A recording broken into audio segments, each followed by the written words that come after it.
Monsieur le Président, bonjour. Bienvenue en Belgique. Alors, votre visite en Europe, c'est pour tenir quel message? C'est un message de remerciement, un message pour dire vous avez encore besoin de la communauté internationale? Bonjour, d'abord en Europe parce qu'il fallait faire l'Espagne, être au sommet ibéro-américain où Haïti a été accepté comme membre observateur. Et ceci sur demande d'Haïti. Pourquoi? Parce qu'il est grand temps qu'Haïti se remette sur la carte mondiale, qu'Haïti puisse profiter de ces espaces pour, avec les autres pays, et débattre, partager, et décider. Enfin, être une autre Haïti sur le globe, puisque nous sommes un grand pays, mais nous nous sommes abandonnés par le passé, et aujourd'hui il y a un gouvernement qui est décidé à changer les donnes, donc on le fait. Maintenant, on a saisi cette opportunité pour venir à Bruxelles, et parce qu'il fallait dire merci à l'Union européenne qui est présente en Haïti depuis des décennies, qui nous a beaucoup aidé, supporté après le séisme et aussi après les deux cyclones du mois dernier, qui est toujours l'Union européenne qui est toujours présente dans différents domaines, que ce soit l'agriculture, l'éducation, les infrastructures, l'état de droit, la bonne gouvernance, un peu de politique, les élections.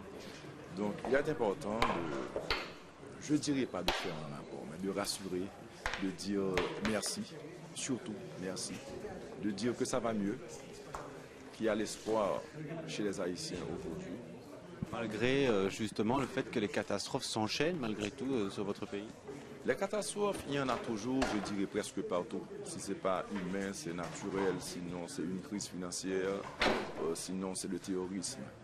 Mais quand une population réalise que son gouvernement prend les choses en main, que ce gouvernement, que cet État s'engage, qu'il est présent, qu'il priorise le bien-être de la population, que les programmes visent la population, qui est un aller mieux demain dans le mode de vie, dans le niveau de vie, cette population prend confiance. On comprend que construire, ça prend du temps. Haïti s'est laissé aller pendant des et des décennies. Aujourd'hui, pour aller de l'avant, j'avais même cru à un moment que mon mandat pourrait servir de rupture entre le passé et le futur. Ça veut dire que dans un certain moment, je m'étais même dit que si on ne réalisait rien, mais déjà rompre avec ce passé, ça aurait été beaucoup. Justement, quand vous avez été élu en Europe, en Belgique, il y a eu de l'étonnement de voir un chanteur qui n'avait pas de carrière politique, qui devenait président d'un pays qui avait tant de défis face à lui. Ça a surpris. Alors aujourd'hui, vous avez l'impression d'avoir endossé ce costume de président? Je suppose que ça vous a surpris et que vous vous êtes posé la question pourquoi. Mais c'est justement parce que peut-être la politique telle qu'elle a été faite par le passé, ça n'a pas marché.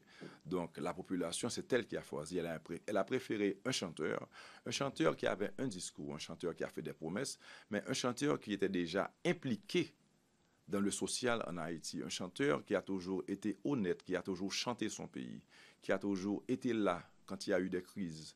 Et aujourd'hui, elle reste confiante, elle ne regrette pas. Aujourd'hui, les changements, ils se voient. Et puisque ce mal qu'on nous a fait pendant des décennies, il était profond, on va prendre du temps à sortir de tout ça. Mais cependant, aujourd'hui, quand on réalise qu'il y a eu trop longtemps des enfants qui ne sont pas allés à l'école, l'État a pris ça en main. Aujourd'hui, déjà, il y a 1 287 214 enfants qui vont à l'école, et tout ça sur le compte de l'État. Ces mêmes enfants, ils ont un repas chaud par jour. Ces mêmes enfants, on leur offre le transport gratuit. Et maintenant, à ceux qui vont en classe secondaire, on annexe à la formation professionnelle pour permettre à ces jeunes déjà de se lancer dans une direction, que ce soit l'informatique, l'électricité ou n'importe quoi, mais déjà, parce qu'aujourd'hui, on a une population qui cherche du travail, mais peut-être qui n'est pas qualifiée, parce qu'elle a été abandonnée. Quand on voit, il y a une crise phénoménale après le tremblement de terre. Près de 1 500 000 personnes à vivre sous des tentes. Aujourd'hui, ce nombre, il est réduit à moins de 300 000. 300 000, c'est encore trop pour nous. Mais à comparer ce que c'était un an de ça à ce que c'est aujourd'hui, il faut voir. Aujourd'hui, justement, vous avez besoin d'encore plus d'aide de la communauté internationale, des organisations internationales, ou bien justement votre souhait, c'est de pouvoir fonctionner seul? Notre souhait, c'est que tout aille bien un peu partout dans le monde, parce que chaque zone a sa crise, chaque pays a ses problèmes. Et je ne crois pas qu'on n'aura jamais besoin l'un de l'autre. Par contre, ce changement, nous sommes en train de l'opérer. Que l'État s'engage, qu'il prenne ses responsabilités. La coopération, elle existera toujours. Mais je veux dire que cette culture de ne pas faire ce que nous avons à faire et de tendre la main, ou encore de vendre n'importe quoi. Par exemple, on a laissé nos belles plages, notre soleil chaud, notre peuple laborieux, pour vendre des gens sur des bateaux, quelques petits bateaux qui allaient en Floride. On a vendu depuis le séisme les images du séisme. Mais pourquoi ne pas vendre les opportunités qu'offre Haïti aujourd'hui? Opportunités de reconstruction, opportunités pour que des entreprises françaises, espagnoles viennent faire affaire à Haïti. Pourquoi ne pas vendre nos belles plages? Justement, il y a un peu un choc entre les images justement des camps qu'on voit qui existent toujours et les images d'hôtels luxueux qui se construisent à Port-au-Prince. Bon, je vous dirais que pour les camps, c'est une situation particulière. Par contre, qu'il y ait de la misère en Haïti, je dirais qu'il y en a trop, oui. Mais ce choc, il existe partout. J'irai pas plus loin qu'à Washington, D.C. Vous avez la Maison Blanche ici et 2 blocs plus bas, vous avez des quartiers qui sont des quartiers pauvres. Donc ça ne devrait pas plus choquer que Haïti ne devrait pas plus choquer que notre pays. Vous savez, surtout qu'on admet qu'il y a eu cette mauvaise gouvernance pendant des décennies. Aujourd'hui, le message, c'est qu'il y a de l'espoir, que Haïti renaît de ses cendres, qu'Haïti se reconstruit. Pas simplement au niveau des immeubles, des bâtiments, mais au niveau de sa société, de son peuple. Et l'espoir est là. Et quand on se met ensemble et qu'on se partage cette vision et que ça aille mieux, on est prêt à faire des sacrifices et le succès, il est à l'horizon, il s'amène.